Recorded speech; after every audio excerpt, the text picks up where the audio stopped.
এই মুহূৰ্তত মই উপস্থিত আছো জুবিন ক্ষেত্ৰত আৰু আজি যিহেতু SIT-য়ে চাৰ্জশ্বিট দাখিল কৰিব তাৰ প্ৰাকখনত আচলতে জুবিন ক্ষেত্ৰত দেখা গৈছে অনুৰাগীয়ে ভিৰ কৰিছে আৰু পুৱাৰে পৰা অনুৰাগীসকল জুবিন ক্ষেত্ৰত বিগত দিনসমূহৰ দৰে আহিছে। আজিও ৰাজ্যৰ ভিন্ন প্ৰান্তৰ লগতে দেশৰ ভিন্ন স্থানৰ লোকসকল জুবিন ক্ষেত্ৰত আহি উপস্থিত হৈছে আৰু তেওঁলোকে আজিৰ দিনটোৰ বাবে অধীৰ আগ্ৰহেৰে যেন ৰৈ আছিলে আৰু পোনে পোনে উপস্থিত লোকৰ সৈতে আমি কথা পাতিম। দাদা ক'ৰ পৰা আহিছে আৰু আজি জুবিনদাৰ যি চাৰ্জশ্বিট দাখিল কৰিব এই সম্পৰ্কত কি ক'ব? মই দেৰগাঁৱৰ পৰা আহিছোঁ আৰু আটাইতকৈ ইণ্টাৰেষ্টিং কথাটো হ'ল আজি এই 3 মাহত মই এদিনো আহিব পৰা নাই, কিন্তু আজি এই বিশেষ দিনটোত মই ইয়াত আহি উপস্থিত হৈছোঁ যিহেতু জুবিন গাৰ্গৰ চাৰ্জশ্বিট দাখিল হ'ব। আৰু পুলিচি প্ৰক্ৰিয়া এটা, এই পুলিচি প্ৰক্ৰিয়াত বিভিন্ন অনুসন্ধানৰ জৰিয়তে যি চাৰ্জশ্বিট দাখিল হ'ব সেই চাৰ্জশ্বিট আমি শুদ্ধ হিচাপেই পাম বুলি মই ভাবিছোঁ। আৰু যিসকল হত্যাকাৰী সেই হত্যাকাৰীক পুলিচে কেতিয়াও কোনো কাৰণত এৰি নিদিয়ে আৰু ইয়াৰ পাছতে ন্যায়পালিকাত যাব আৰু ন্যায়পালিকাই তেখেতসকলৰ সেই জাজমেণ্ট দিব কোন হত্যাকাৰী কি কাৰ কি হ'ব সেই সকলোবোৰ দিব। আৰু মোৰ মতে এটাই কথা যে আজি অসমবাসীয়ে এটা সুফল পাব, এটা ন্যায় পাব, যাৰ কাৰণে আমি ইমান দিন অপেক্ষা কৰি আছোঁ। আপোনাৰ ওচৰলৈ আহিছোঁ দাদা, কি ক'ব এই মুহূৰ্তত?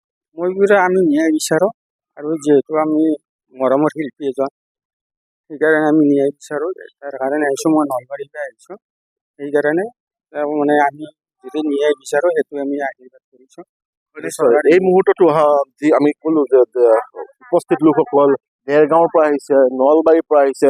এই মুহূৰ্ততো কিছু মুহূৰ্তৰ আগলৈকে আমি বাতৰি সম্প্ৰচাৰ কৰিছিলোঁ যি বেংগলোৰৰ পৰা আহিছে।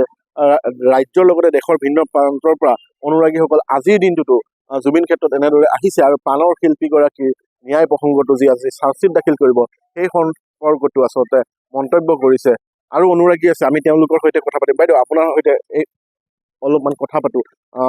কি ক'ব সমগ্ৰ বিষয়টো? জুবিনদাৰ আজি চাৰ্জশ্বিট দাখিল কৰিব SIT-য়ে। ৰখি আজি আহিছোঁ চাব জুবিনদাক।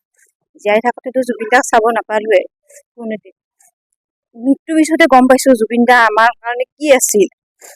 আজি মানে আহি কেনেকুৱা লাগিছে মানে বুজাই ক'ব পৰা নাই। আৰু আজিৰ দিনটোত আমাৰ কাৰণে বহুত ডাঙৰ দিন। তেওঁৰ নিশ্চয় ভালেই হ'ব। হিমন্ত ডাঙৰীয়া ছাৰ নিশ্চয় চৰকাৰে ভালেই ন্যায় গান দিব। আমি ভাবোঁ তেওঁ ভালকৈ ন্যায় পাওঁ, সেইটোৱে বিচাৰোঁ। যিমান ভালকৈ দিলেতো আমি তেওঁকতো ঘূৰাই নাপাওঁৱে। বহুত দুখ লাগি আছে, একো ক'ব নোৱাৰোঁ। এনেদৰে আচলতে তেওঁলোকে আচলতে বিচাৰিছে যে জুবিনদাই ন্যায় পাওক আৰু সমগ্ৰ ন্যায় প্ৰক্ৰিয়া সম্পৰ্কত ইতিমধ্যে উপস্থিত লোকৰ মতামত ললো। আপুনি বিচৰা বাতৰি পাব কেৱল নিউজ 18 এপত। নিউজ 18 এপ ডাউনলোড কৰিবলৈ স্কেন কৰক এই QR কোড। গুগল প্লে ষ্টৰতো পাব এই নিউজ 18 এপ।